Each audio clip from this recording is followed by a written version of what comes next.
with or without Aaron Rodgers, this New York Jets team was not going anywhere this year. So I think that everybody before the season was like, hey, this is a championship caliber defense. This is Aaron Rodgers away from being a Super Bowl contender. And the week one game that we had, despite Aaron Rodgers brutally tearing his Achilles and going down with 4 plays into the game, that was just like, we saw some of the potential that the Jets have, but let's not kid ourselves. This is a cursed franchise. It seems like every step of the way, like we build a much better squad than we've had in years. We have Joe Douglas has come on. He's kind of rebuilt this whole team from the ground up, and ultimately we still have some huge holes. And it's just pathetic that the team hasn't even looked to address them. Like the offensive line, which is supposedly Joe Douglas's bread and butter. This is a guy who came over from the Philadelphia Eagles, a team that has consistently, like over the last decade, they have produced top 5 O-lines year after year. This has been like throughout the cycle. They lose Jason Peters, they get a replacement.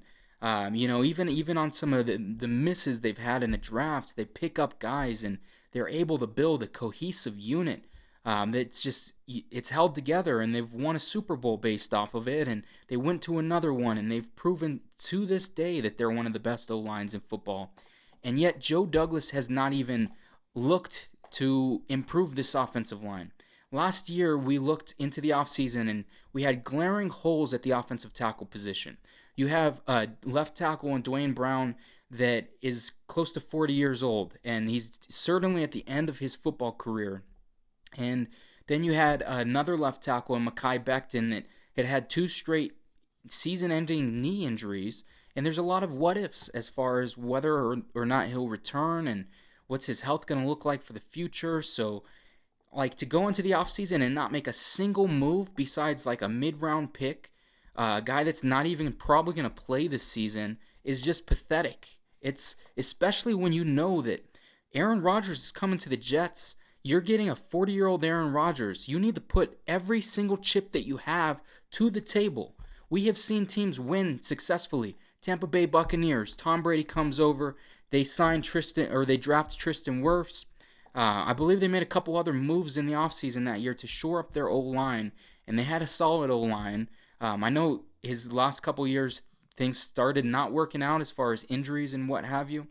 But for this, like, for the Jets, this is just pathetic. Some of the coaching moves that we've been making are horrible. The whole, like, all offseason, Robert Saleh is saying, we're going to start the 5 best guys on the O-line, regardless of position. Joe Douglas goes out. He's brought in a bunch of different offensive linemen that can kind of play different positions. Elijah Vera Tucker has been a great team player, and he's played all over the offensive line.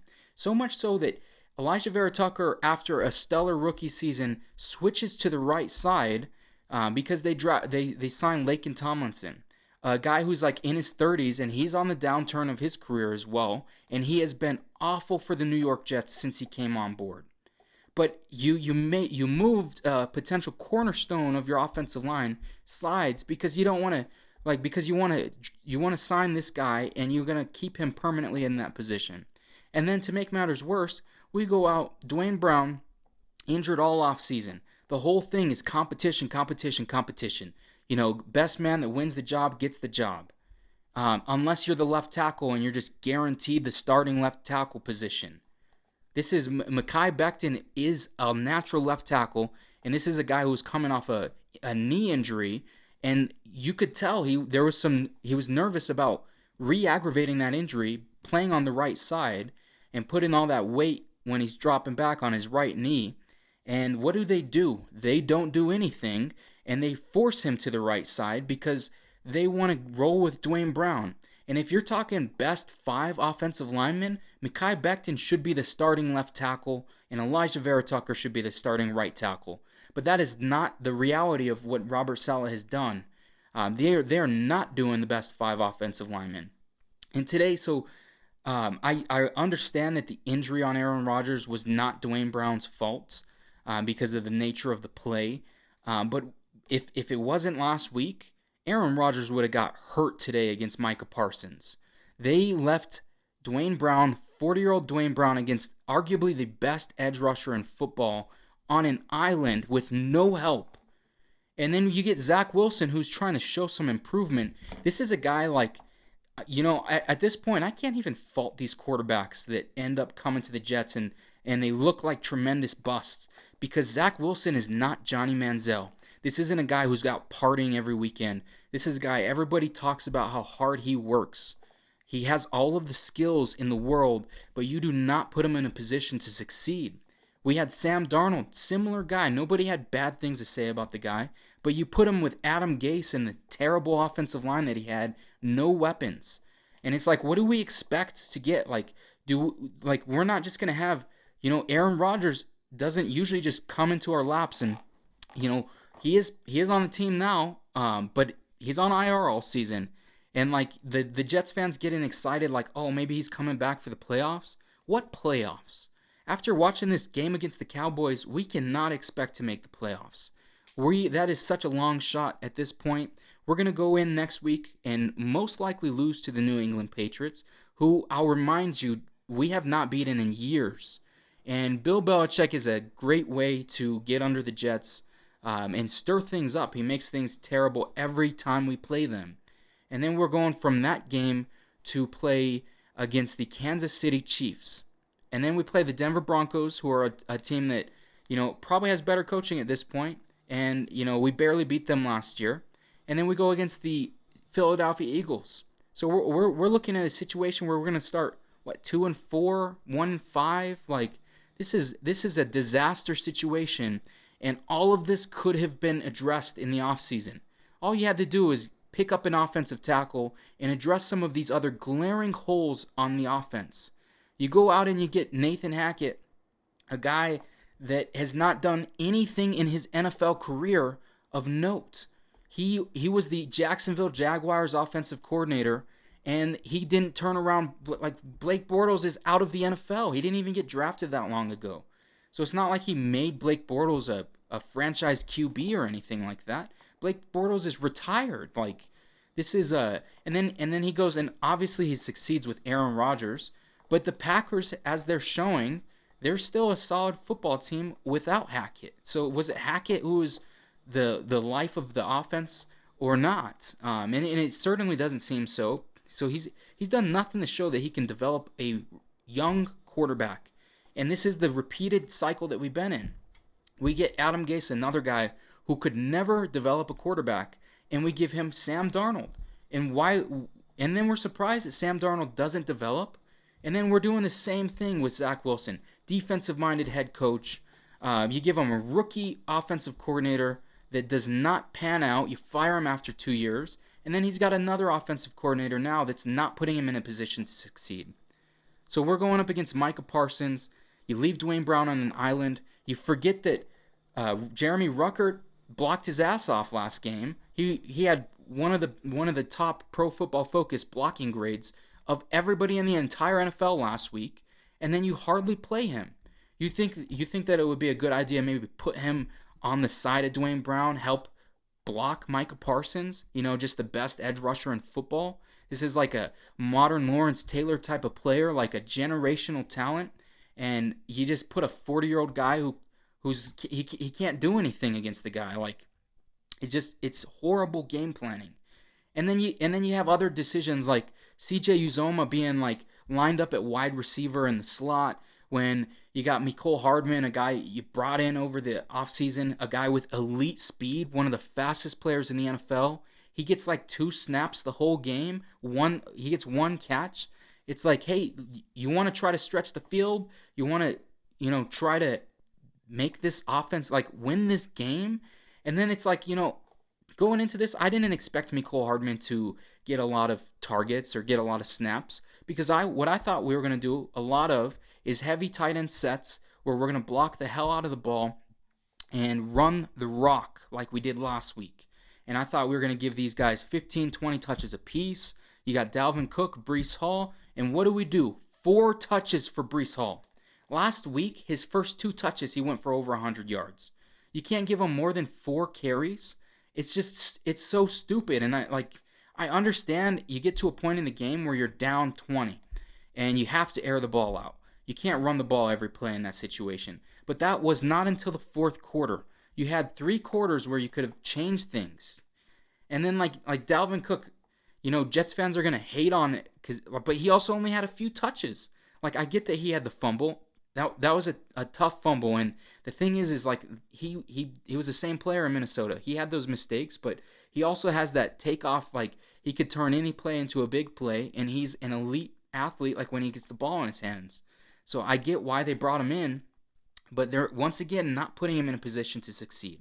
We had Le'Veon Bell a few years back, and it's like you're going to run a draw play every single possession or halfback dive with Le'Veon Bell, and you're not opening up anything. Like you're not utilizing the offense that he succeeded in Pittsburgh. And so we repeatedly go through this. We have talent on offense, and it's like they don't know what to do with it. And it's like how? Like, dude, did Aaron Rodgers need to come in here and call an audible every single play and call the offense and design everything and implement every play for the week's schedule? Like that's honestly what it seems like at this point. And I guess if we're looking at other situations like Peyton Manning and Adam Gase, it's probably what Peyton Manning did. But that's not smart because the thing is we got Hackett before we got Rodgers. So we could have had Hackett and another veteran QB and Zach Wilson. And we could have been in this even worse situation than we are now. And then to touch on a few other things, the lack of improvement in open field tackling is ridiculous. This is a team last year, our linebackers, some of them play their asses off. And Quincy Williams, I love Quincy Williams. I think he's a tremendous player. And CJ Mosley as well. But we still have a need for another linebacker. And the Jets not wanting to bring back Quan Alexander despite having plenty of cap space to make it happen, and not wanting to go out and get another guy who could come in and fit that system. And here we are, little dink passes to Tony Pollard, screenplays, 10, 15 yards, like nothing. It's just all game. You can't stop anything in the open field with this defense. And really what comes down to is Jordan Whitehead just flying up, making big tackles. And that's it. And then obviously we have a good defensive line, but when you have a good defensive line and you're going up against a good offensive line, sometimes those things kind of balance each other out, and you need the rest of your defense to step up. And that did not happen this week. We got nothing. CeeDee Lamb went for over 100 yards receiving. I know it wasn't on Sauce necessarily. DJ Reed, Michael Carter, this secondary, this defense that's talked about. We could be a legendary defense in 85 Bears. Robert Saleh constantly says, we have a championship defense. Where is the championship defense? Championship defenses keep their team in games. These defenses we talk about, they were not carried by offense whatsoever.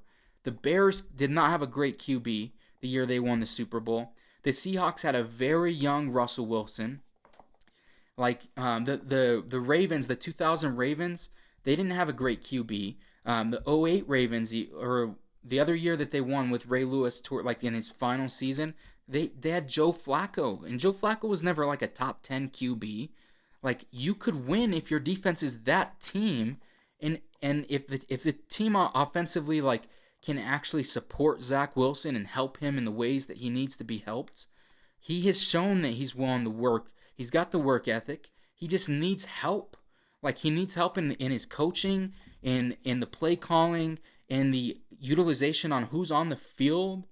And he needs to be developed properly instead of just thrown into the fire and then rolled under the bus after every week when he ends up throwing 3 picks even though they were 2 of the picks were when we're down 20, and he's just trying to make plays to get back in the game, force throws to Garrett Wilson. Another thing that we need to be manufacturing touches for Breece Hall and Garrett Wilson. These guys are elite talents that should be consistent Pro Bowlers. Garrett Wilson, Breece Hall, they have the potential to be top 5 at their position, hands down, easily. And we need to be just creating touches for them, whether it's a simple screenplay or just forcing the ball to Garrett Wilson. That's not like dumb plays when he's in double coverage and things like that. Like they need to design plays for these guys. And to touch on a couple other things, the refs are not going to ever give us calls. Like I don't think we've had a passing roughing the passer for like 3 or 4 years. It's just not going to happen. For whatever reason, the NFL, the refs, they are not on our side, and I feel like what has kind of changed in this last week is going into the season. It felt like we're the bad guys. You get Aaron Rodgers, he gets all the media attention. You're on Hard Knocks. You got people that kind of hate on us, and then that kind of fizzled out, and now it's like, hey, I'm sorry for your loss almost, and it's like you get people like like when someone passes away, and some people are kind of awkward, like I don't know what to tell you, like I'm sorry for your loss. It's almost like that, and it's like, dude, we need to come in there and we need to enforce our will and be the bad guys. Like if you want to be that lead defense, score 16 points, but still win a game, your defense better shut shit down against anybody you play against. Like we got the '08 Giants. Speak it like another New York team. They shut down the undefeated Patriots, and I think they held them to like 13, 16 points, something like that. And it's like championship defenses. If you claim to be a championship defense, that's the shit you do. You hold the other team. So despite Zach Wilson, whether you want to call him a bust or think that he's not the fit, like Zach Wilson should be able to come in there and win games. Even last year, we proved that we could do that. The defense has the talent to do it. It's just not executing, and it's super disappointing being a Jets fan. And I understand like these players, they go through a lot. The coaches, they go through a lot. This is something they're living in their everyday life. But us fans too, like the thing people don't understand about the fans is like the fans, we put in our hard-earned money. We buy the jerseys, we buy the tickets. Like for me, I don't live in Jersey. I literally have to fly or drive to any game that I see. So it's such a big investment for just an everyday person like myself to come in and to invest my time and money into watching this pitiful football team that's just going to disappoint us week after week, year after year. And eventually, like, something has to give. And I'm not going to be one to call for heads this early in the season, but like I'll give Joe Douglas his flowers for what he has done. But these massive issues have got to change. There has to be something. You got to go make a move. We saw even like right before cut day, like Josh Jones, the offensive tackle on the Cardinals, traded. Like why don't the Jets make a move? Why don't we trade for somebody? Like you can't hoard your picks forever, especially in this era of F them picks and let's go all in, put your chips in the table and try to win a Super Bowl. So what's going to happen is this year, people can keep hoping that Aaron Rodgers comes back healthy. The reality of it is, if he were to come back, it would be a miracle if he's back by the playoffs. But most likely, like the earliest timeline we've ever seen is like a 5-month turnaround time with Cam Akers. That's like the Super Bowl. And so that's under the impression that Zach Wilson carries us to the Super Bowl, and then Aaron Rodgers comes in and like, does he play the Super Bowl when Zach Wilson carried you to the Super Bowl? That's just not it. That makes no sense whatsoever. It's wishful thinking, but most likely this season's kind of a wash. We keep our first round pick. Hopefully we do compete. Hopefully we can make some adjustments and we can push for a playoff spot. Because if we go and make the playoffs this year and then we have another killer offseason, we bring back a healthy Aaron Rodgers next year, we could be looking at a legit team next year. And next year could be the year where we're missing Aaron Rodgers, and that's the key to a Super Bowl run. But this year, it's not going to get it done. If Aaron Rodgers was playing in this game, we would have put up more points. And maybe he would have kept us in the game because of that. He probably wouldn't have thrown 3 picks. But the way our defense played, they would have kept the ball out of his hands, and the Cowboys still drop 30 on our heads. And that's just, you can't have that in the NFL and expect to win games. Um, and then I honestly I think that's pretty much it. Just overall, everything about the Jets needs to get better on every phase. The offensive line, they got to figure that shit out immediately. We need to be able to run the football again. You need to create opportunities for your weapons on offense. You need to help Zach Wilson. Do not make him be one of the biggest draft busts since Jamarcus Russell, because everything that we've seen about this kid proves that he's better than that. He doesn't deserve to fall under that category. He shouldn't. He's too talented. He works too hard, and he's just not given enough help, and it's just ridiculous at this point. And then defensively, you know, pretty much every phase on the defense has to step up. Last year, like, Sauce was like the best cornerback in football, and in each of the second halves of the last two games, he's kind of stepped up. But he also had a huge dropped pick six that could have changed the trajectory of this game. And he's not been the same player he was last year. Just flat out, DJ Reed has been getting cooked by both of the top receivers. So I don't know. Like, do you need Sauce to travel with the best receiver like Revis used to do? I don't know the solution. I'm just an everyday Jets fan that has been rooting for this terrible team for over 20 years. And honestly, I'm sick to my gut every week watching it. Like, I'm the type of person I am, I'm going to keep rooting for the team the same way, no matter what happens, whether or not Aaron Rodgers ruptures his Achilles in week 1 or not. I'm going to watch every game. I'm still going to go to the games that I paid my hard-earned money for. But ultimately, like, the people that know football need to make some damn changes, and it needs to happen soon. Hopefully immediately by next week.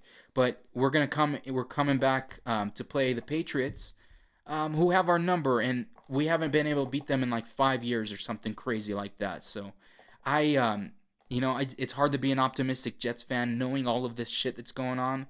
But we'll do another recap next week. Hopefully it's a little bit more positive. But I'm not really expecting it. But as always, thanks for tuning in. If you enjoy the content, Jets content, any other sports content, I'm going to try to pump out some more stuff. Please like the video, subscribe. It'll help me kind of reach more avenues and whatnot, what have you, for what I like to do as far as this goes. But thanks for tuning in.